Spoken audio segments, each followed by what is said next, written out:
so many people with so much talent from so many backgrounds working on our problems. And can you imagine what can happen if we stop letting people divide us and we start working together?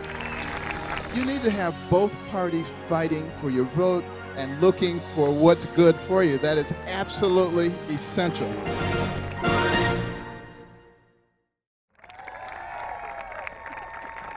First of all, let me say thank you for coming out on a Father's Day to talk about issues that are very dear to us.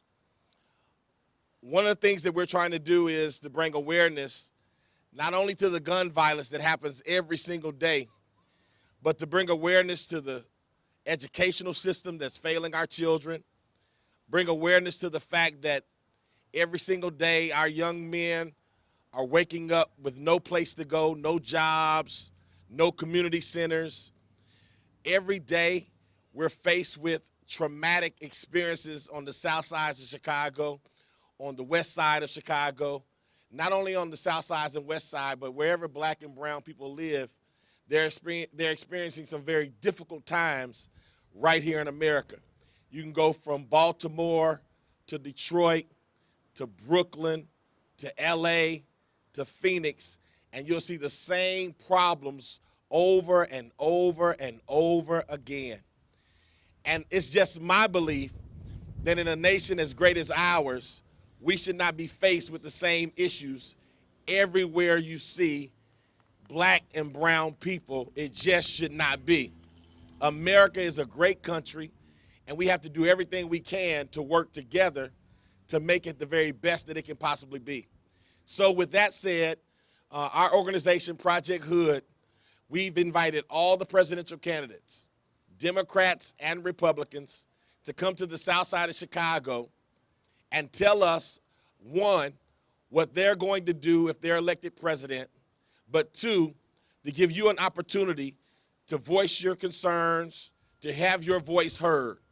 So today, not only are you going to hear from a potential president of the United States in Dr. Ben Carson, but I'm so grateful that he's going to take time out and he's going to answer questions from the audience at the end of his message. And so I think that's a courageous thing to do when you come to the south side of Chicago, because anything can jump off and any question can be thrown at you at any time. And so we're thankful and grateful today to not just have him, but we're grateful and thankful to have on the south side of Chicago his lovely wife as well.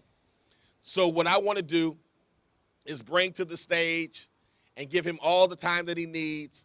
But I really want us, because we are appreciative, because we are grateful, and because we are a humble people on the south side of Chicago, I want us to give him a great big round of applause, because it takes a lot of courage to run for president of the United States. And he has accomplished so much. We could be up here all day just talking about his accomplishments, but I want to give him as much time as needed. But I do want us to just give him a great big standing ovation and let him know that we appreciate him being here on the south side. Dr. Ben Carson, 2016 potential president.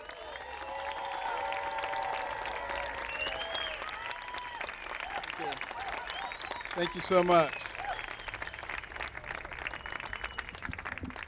Thank you. Candy and I are absolutely delighted to be here. And it looks like perhaps the rain's going to hold off, so this is wonderful. Now, it reminds me so much of some of the areas that I grew up in. And first, I just want to thank so many people who have engaged in prayer for my mother. You know, when I announced my candidacy, I had just heard that she was on her deathbed. And we went down to see her, all the kids, and you know, we started singing to her. My wife started playing the violin, and she actually opened her eyes and smiled a little bit. And everybody started praying for her, and now she's better than she's been in years. So that's great. We appreciate you. You know, my mother was someone who really thought a lot about education. She was one of 24 children.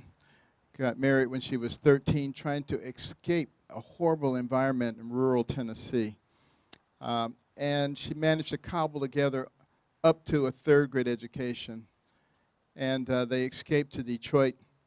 And she discovered some years later that my father was a bigamist, had another family, and that occasioned the divorce. But, you know, she only had a third grade education, so she now had to take care of two young boys on her own with little or no education. And that was extraordinarily difficult. There was never money for anything. She worked very hard, getting up and leaving at 5 in the morning, getting back at midnight. And she really had a dream that somehow we would be able to get the education that she never got. And our environment was one that was very difficult. You know, there was sirens and gangs, murders. Both of my older cousins, who we adored, were killed. I saw people lying on the streets with bullet holes. Same thing that people see here in Chicago. But probably the thing that impressed me the most were the roaches. They had large, aggressive roaches. You know, in the more upscale areas, they call them water bugs, but we knew what they were. Not only would they crawl on your table, they would crawl in your cereal box. So if you were eating Raisin Bran, you had to know what those brown things were. I shouldn't say that now that I sat on the catalog board for 18 years. But and then the rats. You know, the first time I saw one of those water rats, I thought it was a dog. The thing was so big. But they could jump like 5 feet in the air. And while we were there enjoying that environment, my mother was out working so hard. And her dream was somehow to be able to move back to Detroit from Boston. And after a couple of years, we were able to do that. And it was still a horrible environment, but at least she was independent. And I was a student, and I was probably the worst student you've ever seen in your life. I thought I was really stupid, and everybody else agreed with me.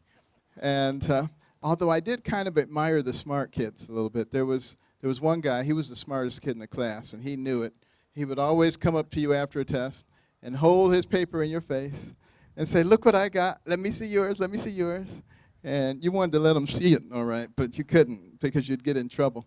And, you know, the kind of student that I was reminds me a lot of some students that I encountered today, and more alarmingly of some of the adults that I encounter today, who don't spend a great deal of time educating themselves. And that is a problem because, you see, education is the great divide in America. It doesn't matter what your ethnicity is or what your economic background is. If you get a good education, you write your own ticket. That's all there is to it. And nobody can take that away from you. And there were a lot of people who fought and died for the right of people to get an education, particularly black people. And now you got to drag people through the door to get the education. We have to really begin to emphasize that again. 20% or more of people who enter high school do not graduate. And this is the technological age, the information age. And we have got to begin to emphasize that to a much, much greater degree, recognizing that the average person lives to be about 80 years old now. The first 20 to 25 years, you spend either preparing yourself or not preparing yourself. If you prepare yourself, you have 55 to 60 years to reap the benefits. If you don't prepare yourself, you have 55 to 60 years to suffer the consequences. And when you think about it that way, maybe the sacrifice that one puts into it early on is extremely well worth it.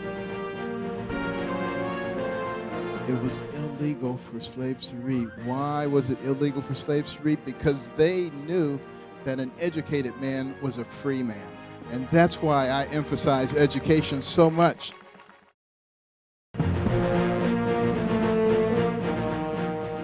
The other thing about education is it allows you to be an informed individual. The people who founded this nation said that our freedom and our system is based upon a well-educated and informed populace. If they ever become other than that, the nature of the country will change.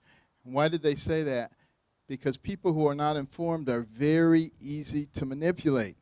You can tell them anything, and they say, oh, yeah, yeah, yeah, that's what he said. Okay, it must be right.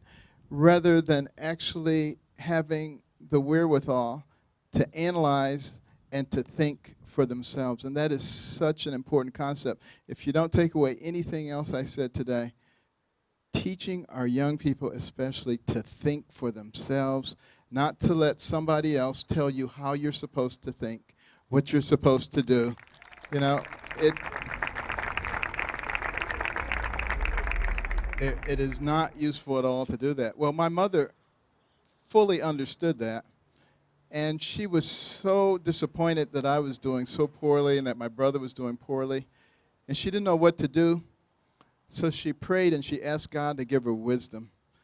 And you know, that's the wonderful thing about God. You don't have to have a PhD to talk to him. You just have to have faith. And she believed that he would answer her prayer. And you know what? He gave her the wisdom. At least in her opinion. My brother and I didn't think it was all that wise. But, you know, it was to turn off the TV. And what kind of wisdom is that, we were thinking.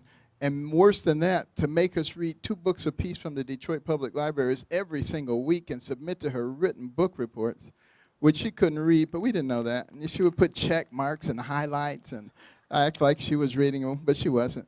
And I was so unhappy. Everybody else was outside playing. I was stuck in the house reading books. And her friends were very critical of her. They said, you can't make boys stay in the house reading books. They'll grow up and they'll hate you.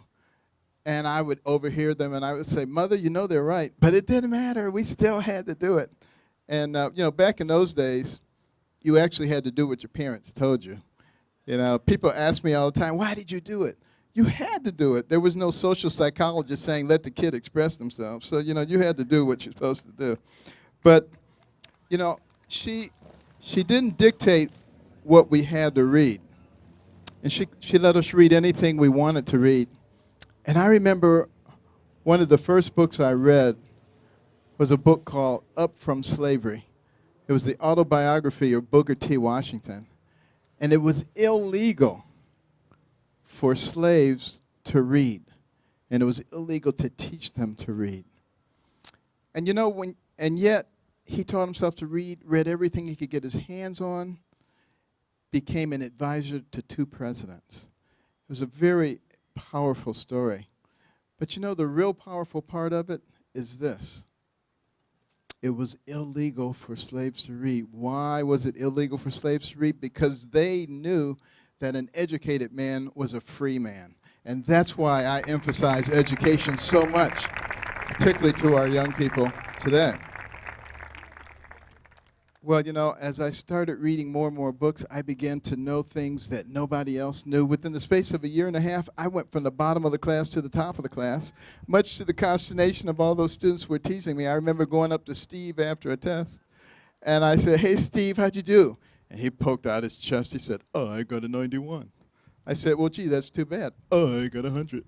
And I said, next time if you need help, let me know. Now, that was probably kind of mean, but it sure felt good to say that to that turkey. But, you know, I had a different vision of who I was completely. And, you know, it says a lot about the kind of impression, the kind of vision that we must give to our young people. And particularly, you have to think about the young black males. It's been said that the young black male in America is an endangered species. Why do people say that? Because there are so many who are killed. And there are so many who are incarcerated. And it doesn't have to happen. You know, most people, particularly in the educational field, they know that young black males in kindergarten, first, second grade, they're just as good as all the other students. Cooperative, doing well. And as they get into the higher grades, something strange begins to happen. That peer pressure begins to kick in, that need to be cool. But I think one of the most detrimental things is when they open that American history book and they begin to learn about what a great nation this is, they don't see anybody who looks like them who made a big contribution. And then they say, well, next year, maybe when I take world history, but the same thing happens. Then they come home and they turn the TV on. Oh, there we are. Playing basketball, baseball, football, ramping in those baggy pants, acting a fool on some sitcom. And they get this impression that for them, that's what success is. They're going to be the next Michael Jordan or the next Puffy Daddy or something, you know, but it doesn't work that way. And, you know, what the media doesn't tell them is that only 7 in 1 million will make it as a starter in the NBA. That less than 1% of people who go to college on an athletic scholarship end up playing professional sports. That the average career span, if you are one of those less than 1%, is 3.5 years. And that they don't end up with glamorous lives. That part is not told. And what we need to start thinking about is how do we change that course? You know, you could take that little 6-year-old boy by the hand, anybody, from any ethnic background, and walk down the streets of Chicago. And you could give him a black history lesson he would never forget.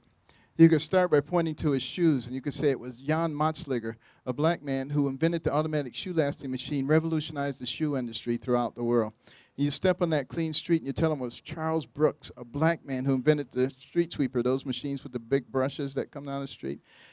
And you see a big refrigerated tractor-trailer truck go down and tell them it was Frederick Jones, a black man who invented the refrigeration system for trucks, later adopted for airplanes, trains, boats. And it comes to a stop at the red light, and you tell them it was Garrett Morgan, a black man who invented the traffic signal, and also how he invented the gas mask, saved lots of lives during the war. And while you talk about the war, you can talk about Henrietta Bradbury, a black woman who invented the underwater cannon, made it possible to launch torpedoes from submarines.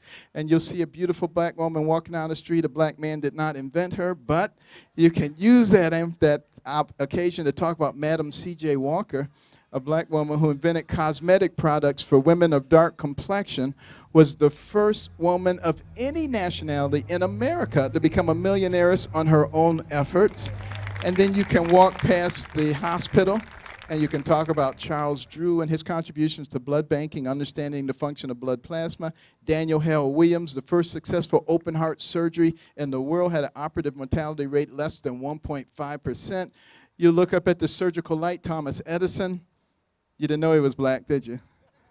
Well, he wasn't. But his right-hand man, Lewis Latimer, was. You can tell how Lewis Latimer made the filament that made the light bulb work for more than 2 or 3 days, invented the electric lamp, did pioneering work in incandescent lighting, diagrammed the telephone for Alexander Graham Bell, was an enormous inventor in his own right. Most people never heard of him.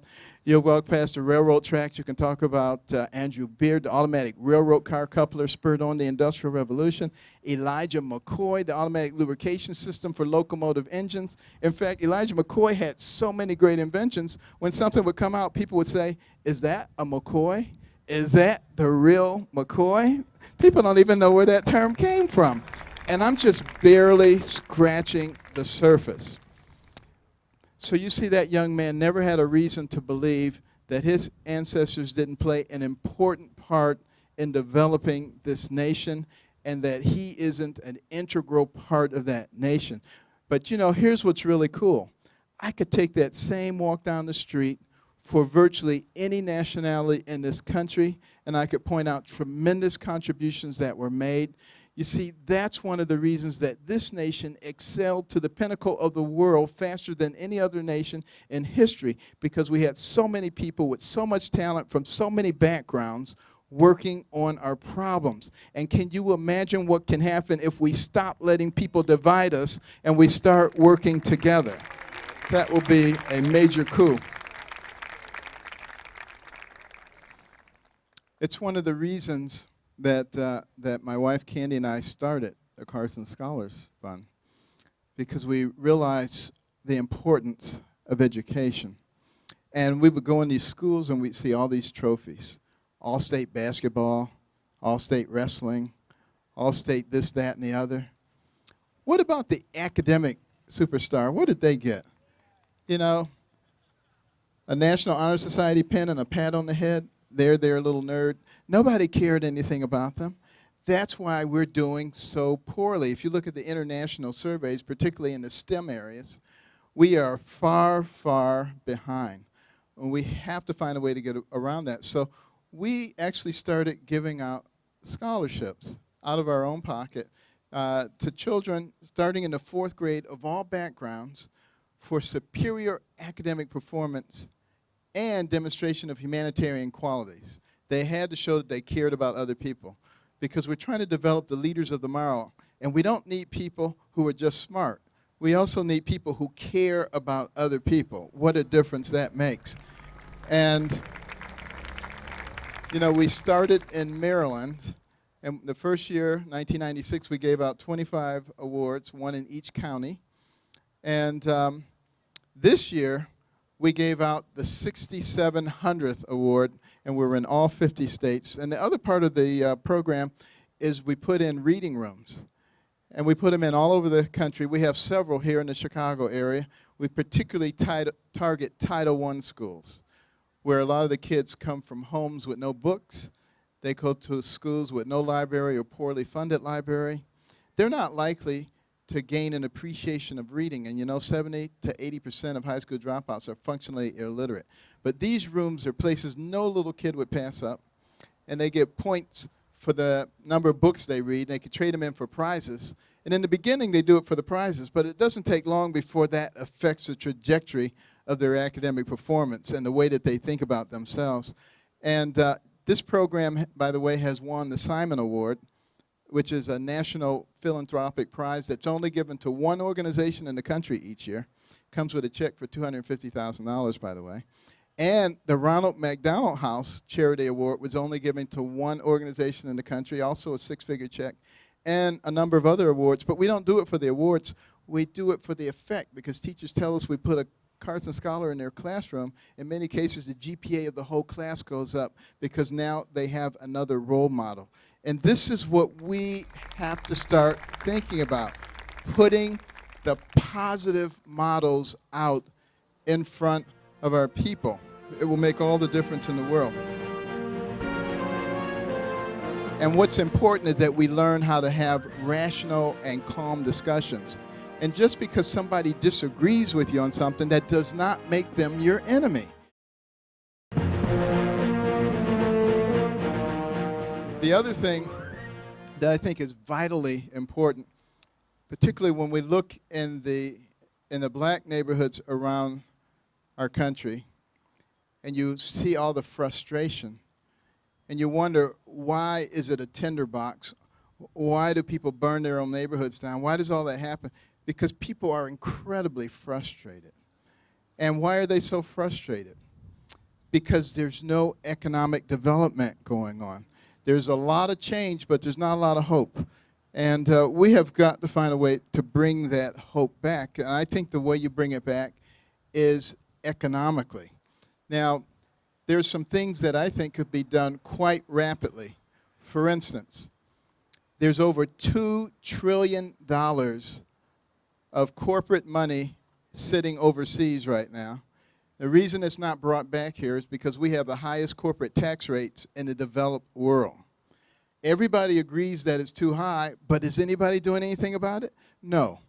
You know, our Secretary of Treasury says that American companies that do business overseas are unpatriotic because they're trying to escape American taxes. That shows how little he knows about business.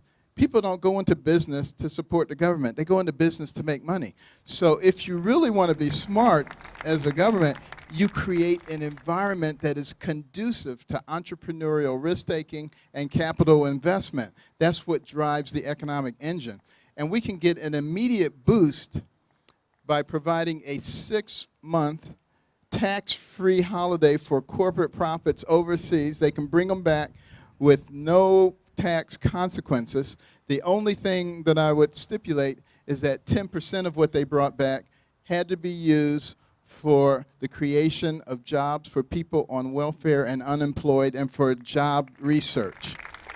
That would give you an immediate, tremendous stimulation, and it wouldn't cost American taxpayers one penny. Those are the kinds of things we have to start thinking about. And then we have to permanently lower the corporate tax rates. We have to fix the tax rates for everybody so that they're truly fair, equitable, and simple. The tax code right now is 80,000 pages long. It makes absolutely no sense. And we can do something that is much simpler, much flatter, much fairer, and that works for everybody, because that's the kind of thing that will really stimulate job growth. And you look at all the regulations. We have so many regulations now. And it's not that we don't need regulations. Our founders said if men were angels, no government and regulation would be needed. But we know men are not angels. Neither are women, for that matter. But, but the fact of the matter is, we do need some regulation, but not overburdening regulation. Almost everybody now has a gazillion regulations. I was talking to the American Bakers Association at their annual convention a few months ago, and I asked the leadership, are you guys being plagued by regulations? And they just laughed at me. They said, that's all we've been talking about. We can hardly get our jobs done. It was never intended that the government should be in every aspect of our lives. It was supposed to be here to facilitate life, liberty, and the pursuit of happiness. The people were supposed to be in charge. And that is what I am trying to bring back. I'm not a politician. Not a politician at all. But I feel like I'm one of the people. I grew up in dire circumstances. I've been able to experience every economic level, from the lowest to the highest, understand how people feel in those different areas. And I don't believe that there's any cause for them to be enemies of each other. And we should not allow the purveyors of division to come along and stir up a war on women, race wars, income wars, age wars, religious wars, you name it, they're stirring up a war on it. And Jesus himself said, a house divided against itself cannot stand. It never has stood, it never will stand. We have to learn that we're all in the same boat. And if we're all in the same boat, if part of it goes down, the rest of it's going down too. And we have to begin to understand how we invest in each other. Those are the programs that really work, the programs where people invest in each other. I was at a program not too long ago where prosperous businessmen, each one of them adopted a young man from the inner city who was on the wrong track. Not officially adopted him, but brought them into their world, showed them everything that was going on, taught them a lot, paid for their education in a private school. In a city where less than half of the kids graduate, virtually all of those young men graduated, went on to college, and made something of themselves, not because somebody was throwing money at them, but because people were willing to get involved with other people. There was another program where it was a church-related group. They went out on the streets. They found people who were down and out, and they brought them in, cleaned them up, gave them new clothes, put them through a 13-week course free of charge to teach them the kind of responsibilities that are necessary to hold a job, help them find a job, talk to their employers, and in less than a year, 70% of those people were off the public dole and on their way. There was one young lady I talked to who was homeless and a drug addict when they found her. When I spoke to her, she was 3 months away from getting her PhD. I'm telling you, there are a lot of people. There are a lot of people and a lot of potential out there.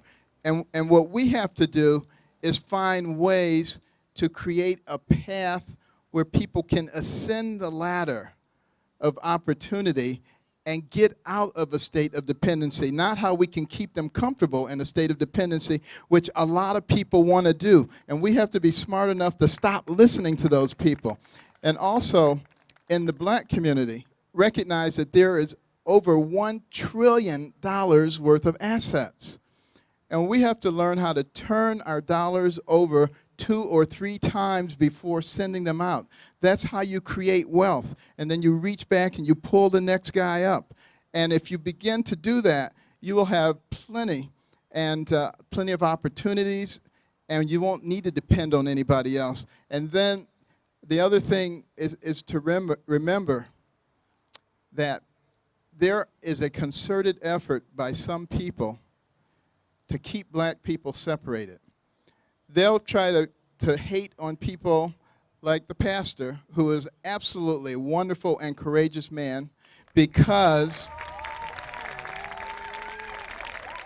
he is teaching people to think for themselves and not to be manipulated. And that is the key. And I can tell you, when black people begin to grasp that message and make people fight for their vote rather than just sit and blindlessly follow somebody who says whatever they want to say, then you're going to have real power. And you need to have both parties fighting for your vote and looking for what's good for you. That is absolutely essential that we do that. But it's going to require courage, because people will ostracize you and they'll try to make you seem less than you are, and they make you want to shut up. But you know what? People fought for your freedom of speech and for your freedom of expression. And nobody should be able to silence you. And what's important is that we learn how to have rational and calm discussions. And just because somebody disagrees with you on something, that does not make them your enemy. And I always say, if two people agree about everything, one of them isn't necessary. So we just have to really get over that and start having rational discussions with people. You know, I was engaged in a discussion, a public debate in Hollywood a few years back with a very famous atheist who believes that anybody who believes in God is an idiot. And he says, you know, no scientific person could possibly believe that God created us and created the earth. And at the end of that conversation, I said to him, well, you win because you've convinced me of your point of view. Because I believe I was created by God, and you believe you came from a monkey, and I tend to agree with you. But, but it is important to engage in discussion. It is very, very important. And then we need to ask ourselves, how can we be valuable? What is success? You know, in 1997, I was asked to come to South Africa to head up a team in an attempt to separate type 2 vertical craniopicus twins. Those are Siamese twins who are joined at the top of the head facing in opposite directions. And there have been 13 attempts to separate twins like that before, none of which had been successful. So I knew it was going to be a great medical challenge, but it was also going to be a great social challenge because it was going to be done at the Medical University of South Africa at Medunsa, the major black teaching hospital in South Africa, always the stepchild throughout apartheid and in the post-apartheid period. This was going to be their chance to stand shoulder to shoulder with Cape Town and Johannesburg and all the other great universities. And I just wasn't ready for all that social pressure, and I said, Lord, you know, more capable, smarter people than me have tried and have failed. You got to show me something here. And as I was studying their anatomy on our 3D computerized workbench, I noticed that the common drainage system that they shared was narrower centrally than it was peripherally. And the traditional neurosurgical literature says you should decide which twin to give the drainage system to and then divide them over a course of 3 or 4 operations with weeks or months in between to allow collaterals and new vessels to form. Well, I felt that we could do it in one operation if we concentrated on where they were narrowing centrally. And I explained that to the team, and they said, you're the boss, we do whatever you want to do. Well, it was 2 days before New Year's of '98, big sign over the OR, God bless Joseph and Luca Banda. And they were having song service and prayer service. I was thrilled. I said, can we bring in a stereo to play inspirational music? 19 hours into the operation, we were only 3/4 of the way finished. The part that remained was so complex. The blood vessels were adhesed and gorged and tangled. It looked like spaghetti. It looked impossible. We stopped the operation. We went into conference. I suggested maybe we could cover the area over with skin and then come back in a few months, and they would have developed enough collaterals that we could cut through that area. And the doctors from Zambia, where the twins were from, and South Africa said, that's a great idea, and I know it would work at Johns Hopkins, but we don't have the ability to keep partially separated twins alive. They'll die. And now I really felt the weight of the world on my shoulders. I didn't have all my fancy equipment I have at Hopkins. I have my scalpel, my surgical loops, and a prayer on my lips. I said, Lord, it's up to you. I started cutting between those vessels that were so thin you could see the anesthetic bubbles coursing through, just daring you to make a mistake. Make a long story short, when I made the last cut that separated those twins, over the stereo came the Hallelujah chorus. And everybody had goosebumps. And when we finished that operation, after 28 hours, one of the twins popped his eyes open, reached up for the endotracheal tube. By the time we got to the ICU, the other one did the same thing. Within 2 days, they were extubated. Within 3 days, they were eating. Within 2 weeks, they were crawling. And last month, they graduated from high school. But you know what? Thank you. That was not the success. The success you had to be there to witness was the reaction of the people. You see, this was done in their country, in their hospital. Their level of self-esteem was through the roof. They were literally dancing in the streets, and that is what real success is about. It is using the God-given talents you have to elevate other people. Thank you very much.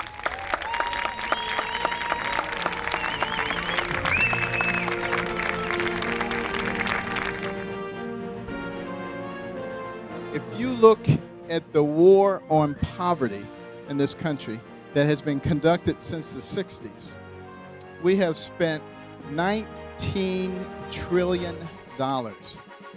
What have we gotten?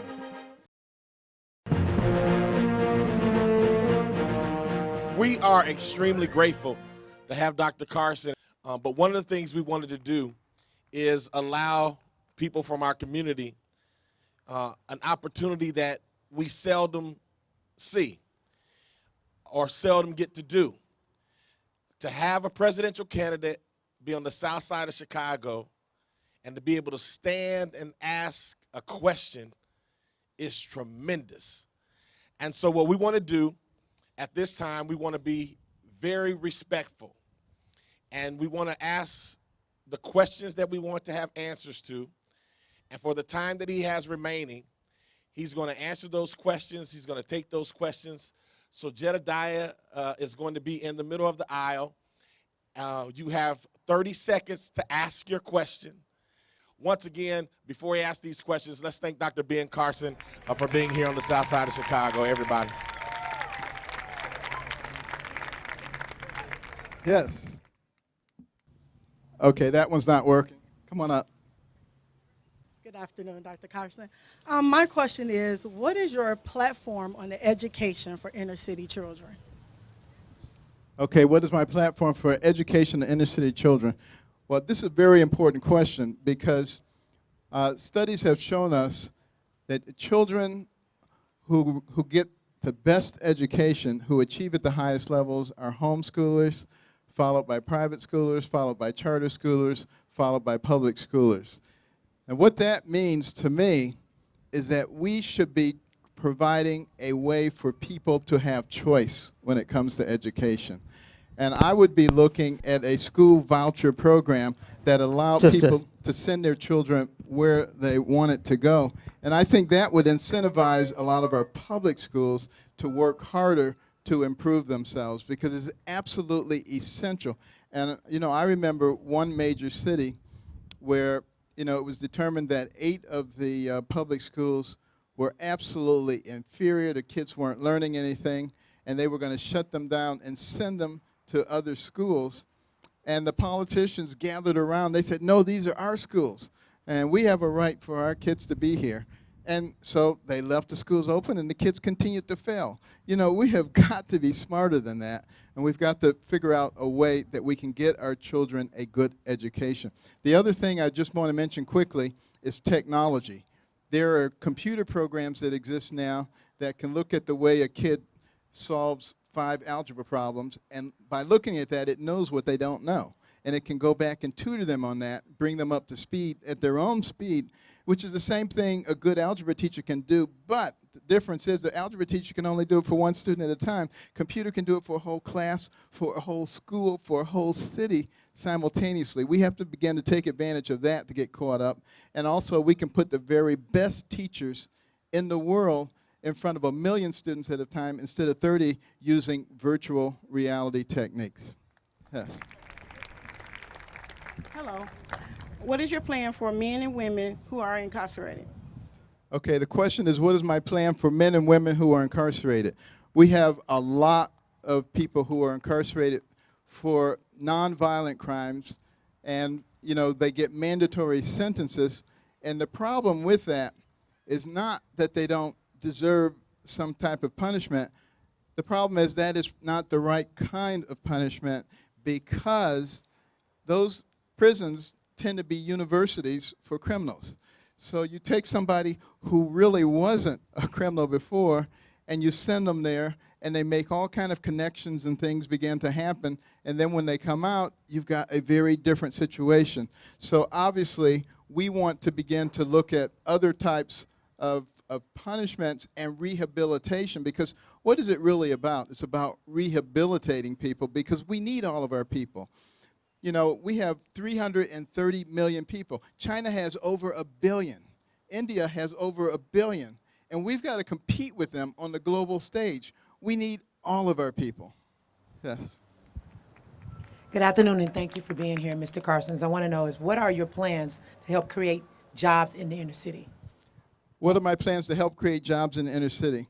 Well, I gave you the jump start already, but the key thing is you have to understand that we in America possess the most powerful and dynamic economic engine the world has ever known.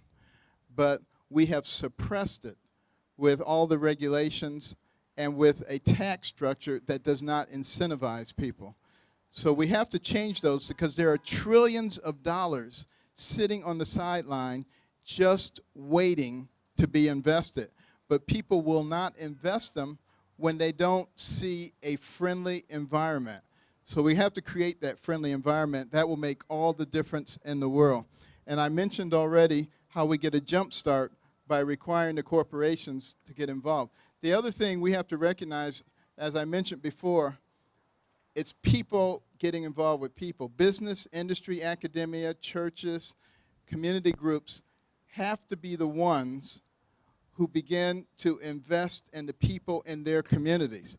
There is precedence for this. In 2006, Muhammad Yunus won the Nobel Prize for his micro-lending program, lifted millions of people out of poverty in Bangladesh and that part of the world, and 97+% of those people have paid those loans back. And I guarantee you we can do the same kinds of things here if we're willing to invest in our own people. Good afternoon, Mr. Carson. Yes. My question is related to regulation or deregulation, I guess. It seems to me that the black community has been a victim of deregulation. And when you look at the mass media industrial complex, it seems like with deregulation, there has been a change in which how they project our community. Black people are projected as criminals and thugs, and it's a false reality. And research has determined that the media's projection of these images has an impact on behavior. What is it within your platform that will do something to change the way that the mass media is projecting the black community? Well, it is unfortunate that the media does do that. I remember in the recent troubles in Baltimore, there was so much emphasis on these horrible people and how they're burning up their own neighborhood and how they can't think and all this kind of stuff. But there wasn't that much emphasis the next day when hundreds of men from Baltimore came out and joined hands and separated the police lines from the trouble so that violence wouldn't occur. And not enough emphasis on the hundreds of people who came out with brooms and dustpans and mops and helped clean up the mess. Because the majority of people are reasonable people, but they don't get much attention. It's the ones who cause the trouble. Now, how do you get the media to stop doing that? Good luck, because, that's what sells. Carnage and discord and bad stuff, that's what sells. One of the things you can do is stop watching that kind of media. That would be one of the things. That would help them quite a bit. Thank you so much, Dr. Carson, Absolutely. for coming. What could be done to stop the rape in prison? What could be done to stop rape in prison?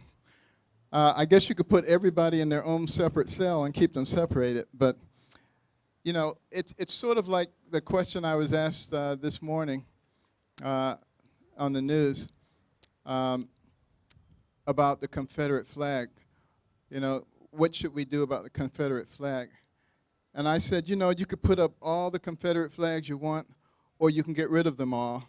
It's not going to solve the problem. It has to be a change in the hearts of people. And what we need to bring back to this nation is moral courage and the principles and the values that used to characterize our society, which we're in the process of throwing away for the sake of political correctness. And we must bring a sense of God back to our country again. We can't allow him to be taken away from us. Okay. Okay, well, basically, I think the best question was saved for last, okay? The reason why I'm here, of course, is for the fathers, but it's also for Project Hood. What are you going to do if you become president? What he done sat on the rooftop, he done did, you know, pretty much everything to help this. What are you gonna do for here? This parking lot, this church, this community, I'm and glad you asked that. here, right now. I'm glad you asked that question. Now, I answered it peripherally already, but basically, what you have to understand, and I'm going to I tell everybody the same thing, so I don't change my message because I'm in front of one audience versus a different audience, okay?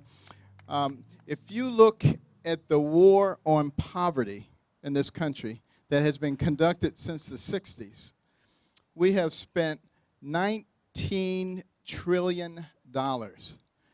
What have we gotten? 10 times more people on food stamps, more poverty and welfare and out-of-wedlock births and crime and incarceration. Everything that was supposed to get better is not only worse, it's much worse. That is not the answer. The real answer is what I alluded to before, and that is incentivizing business, industry, academia, Wall Street, churches, community organizations to coordinate and invest in communities just like this one. So what this New Beginnings Church is doing, what I would do is coordinate with a number of different other organizations, private organizations, that can synergize what they're doing. Because the thing that will work in this country is people having relationships with other people. It's the relationships that fix things. It's not throwing arbitrary money at things. And we are our brother's keepers. And we will do everything in the government to facilitate the private sector taking care of each other and let the government take care of what the government is supposed to do. I think that's the kind of thing that will have a profound effect on this country. And there are a number of things that the government can do to facilitate private industry without getting involved itself, because one of the things that I've discovered as I've gone to Washington and I've lifted the hood of the engine and looked underneath, you want to slam it right back down, there is just so many relationships, corruption, special interest groups, waste, and graft, and the American people deserve better than that. And they deserve a government that works like a well-run business, not an inefficient behemoth. And by fixing that, believe me, there will be so much revenue for communities all over the country for things that we wish to do, and without jeopardizing the future of the next generation. And that is such an important thing for us to keep in mind. We have a responsibility to those who come behind us. Having grown up in Detroit, I'm very sensitive to this, because Detroit was once the most prosperous city in America, if not the world. And we stopped paying attention to those who were coming behind us. We start kicking the can down the road, and now it became the biggest bankruptcy in America. The same thing will happen to our country the Lord is giving us a warning, a harbinger. We need to pay attention. Thank you very much.